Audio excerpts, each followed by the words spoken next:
পশ্চিমবঙ্গ বিদ্যুৎ দপ্তরে নিয়োগের জন্য বিজ্ঞপ্তি জারি হয়েছে, যেখানে সিলেকশন করা হচ্ছে শুধুমাত্র ইন্টারভিউর ভিত্তিতে ওয়েস্ট বেঙ্গল পিডিসিএল এর তরফ থেকে। আবেদন করতে হবে সম্পূর্ণ অনলাইনে, তোমাদের প্রত্যেককে আবেদন করতে হবে। এখানে আবেদনের শেষ তারিখ হচ্ছে 13ই অক্টোবর 2025। এখানে তোমাদের বিনামূল্যে আবেদন করতে পারবে, অর্থাৎ সম্পূর্ণ ফ্রি অফ কস্টে আবেদন করা যাচ্ছে। অল ইন্ডিয়া প্রত্যেক প্রার্থীরাই আবেদন করতে পারবে।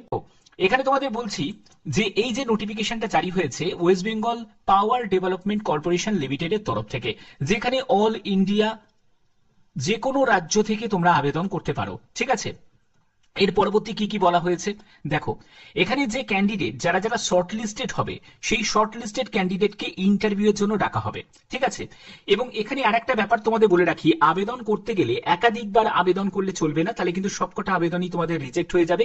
তোমরা যে কোনো একটি সিলেক্ট করবে, পোস্ট সিলেক্ট করে তোমাদের আবেদন করতে হবে, এবং প্রথমেই তোমাকে রেজিস্টার করতে হবে। রেজিস্টার করার জন্য যে প্রসেস, সেটা হলো তোমাদের অফিসিয়াল সাইটে ভিজিট করে সেখান থেকেই তোমাদের রেজিস্টার করতে হবে, এবং তোমাদের পার্সোনাল ইন্টারভিউর জন্য ডাকা হবে। ঠিক আছে, এর পরবর্তী আর কি কি বলা হয়েছে, আবেদন তোমাদের অনলাইনেই করতে হচ্ছে। ঠিক আছে, এবং দেখো তোমাদের 22শে সেপ্টেম্বর থেকে অবশ্যই মনে রাখবে, লিঙ্ক যে অ্যাক্টিভ হবে সেটা কিন্তু 22শে সেপ্টেম্বর থেকে। 22শে সেপ্টেম্বর থেকে 13ই অক্টোবর পর্যন্ত তোমাদের আবেদনের শেষ তারিখ।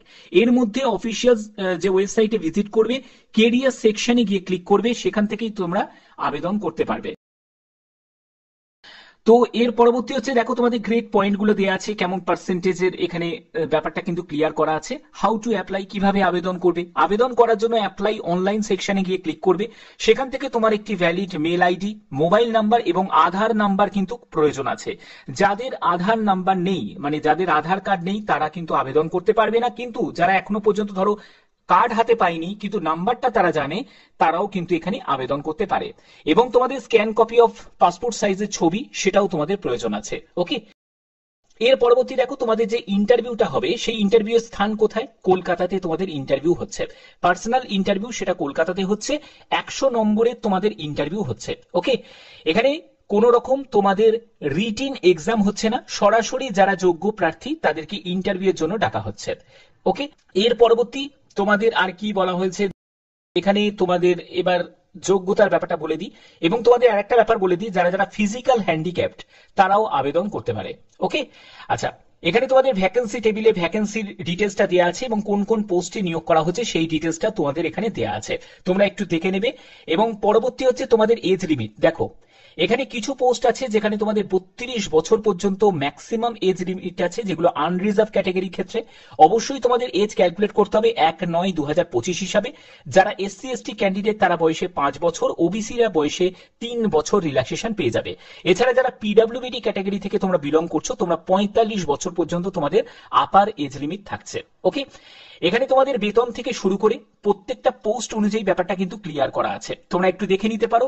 যে তোমাদের অ্যাসিস্ট্যান্ট মাইন্স ম্যানেজার থেকে শুরু করে ওয়েলফেয়ার অফিসার, তারপরে হচ্ছে কলিয়ারি ইঞ্জিনিয়ার, তারপরে যেই মেকানিক্যাল, যেই ইলেকট্রিক্যাল, সার্ভেয়ার, এইসব বিভিন্ন পোস্ট আছে। ওকে, এবং দেখো তোমাদের এই যে নিয়োগটি করা হচ্ছে, এটা সম্পূর্ণ একটা কন্ট্রাকচুয়াল 3 বছরের কন্ট্রাকচুয়ালে নিয়োগটি করা হচ্ছে।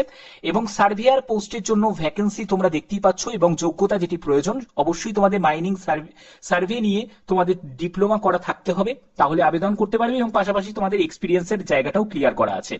যেই ইলেকট্রিক্যালের জন্য তোমাদের ডিপ্লোমা ইলেকট্রিক্যাল নিয়ে যদি করা থাকে, যেই মেকানিক্যালের জন্য মেকানিক্যাল নিয়ে যাদের পলিটেকনিক ডিপ্লোমা করা আছে তারা আবেদন করতে পারবে। কলিয়ারি তোমাদের এখানে ইঞ্জিনিয়ারিং ক্ষেত্রে তোমাদের দেখো মেকানিক্যাল বা ইলেকট্রিক্যাল নিয়ে তোমার যদি যোগ্যতা থাকে আবেদন করতে পারবে। ওয়েলফেয়ার অফিসারের জন্য তোমাদের যদি গ্র্যাজুয়েশন সঙ্গে যদি 2 বছরে তোমাদের পোস্ট গ্র্যাজুয়েশন ডিগ্রি যদি করা থাকে আবেদন করতে পারবে। অ্যাসিস্ট্যান্ট মাইন্স ম্যানেজারের ক্ষেত্রে দেখো তোমাদের মাইনিং ইঞ্জিনিয়ারিং নিয়ে তোমাদের যদি ডিগ্রি করা থাকে আবেদন করতে পারবে, এবং সঙ্গে তোমাদের ওয়ার্ক এক্সপিরিয়েন্সের ব্যাপারটাও এখানে ক্লিয়ার করা আছে। এবং এখানে দেখো তোমাদের মেনলি যে জব পোর্শন যেটা থাকবে সেটা হলো ওয়েস্ট বেঙ্গল, ঝাড়খণ্ড, এইসব বিভিন্ন সাইটে তোমাদের জব পোর্শনটা থাকবে। West Bengal power development corporation লিমিটেডের তরফ থেকেই এই বিজ্ঞপ্তি জারি হয়েছে, যেটা গভর্নমেন্ট অফ ওয়েস্ট বেঙ্গলে। ঠিক আছে, তো আশা করছি ব্যাপারটা তোমাদের কাছে ক্লিয়ার করতে পারলাম। আর একটা ব্যাপার তোমাদের বলে রাখি, আমি যেহেতু তোমাদের অনেকের একটা প্রশ্ন ছিল টেলিগ্রাম চ্যানেল ওপেন করুন, টেলিগ্রাম চ্যানেল ওপেন করুন, তো আমি টেলিগ্রাম চ্যানেল ওপেন করেছি। ঠিক আছে, তোমরা অবশ্যই টেলিগ্রাম চ্যানেলে তোমরা জয়েন করে যেতে পারো, যারা যারা জয়েন করতে চাও। ঠিক আছে, সেখানেও তোমরা বিভিন্ন আপডেটগুলো তোমরা পেয়ে যাবে। আশা করছি তোমাদের ভিডিওর মাধ্যমে প্রত্যেকটা স্টেপ বাই স্টেপ তথ্য তুলে ধরলাম।